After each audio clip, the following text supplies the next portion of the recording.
তো হ্যালো বন্ধুরা, আজকে আমরা চলে এসেছি একটি নিরামিষ আলুর সবজির রেসিপি নিয়ে।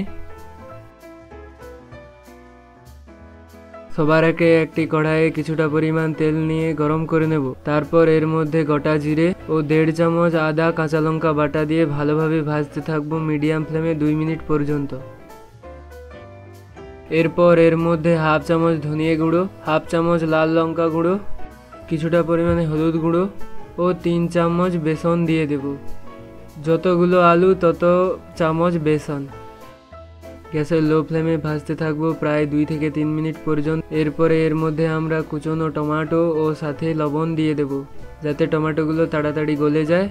আর টমেটো গলে যাওয়া পর্যন্ত মিডিয়াম ফ্লেমে মশলাগুলোকে ভাজতে থাকবো।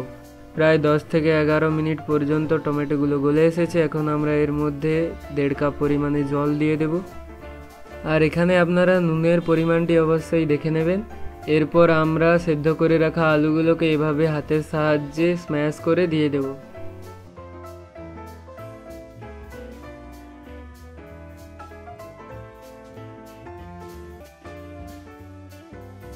এর উপর থেকে আমরা কসুরি মেথি কিছুটা দিয়ে দেব আর কিছুটা পরিমাণে কুচনো ধনেপাতা দিয়ে দেব।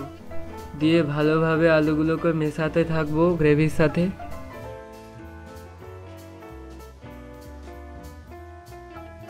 এখন আমরা গ্যাসের লো ফ্লেমে এটিকে ঢাকা দিয়ে দেবো 4 থেকে 5 মিনিটের জন্য।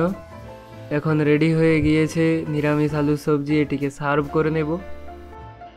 আমার চ্যানেল যদি আপনারা নতুন হয়ে থাকে তাহলে আপনারা আমার চ্যানেলটিকে অবশ্যই সাবস্ক্রাইব করে দেবেন আর উপর থেকে কুচনো ধনেপাতা দিয়ে দেব।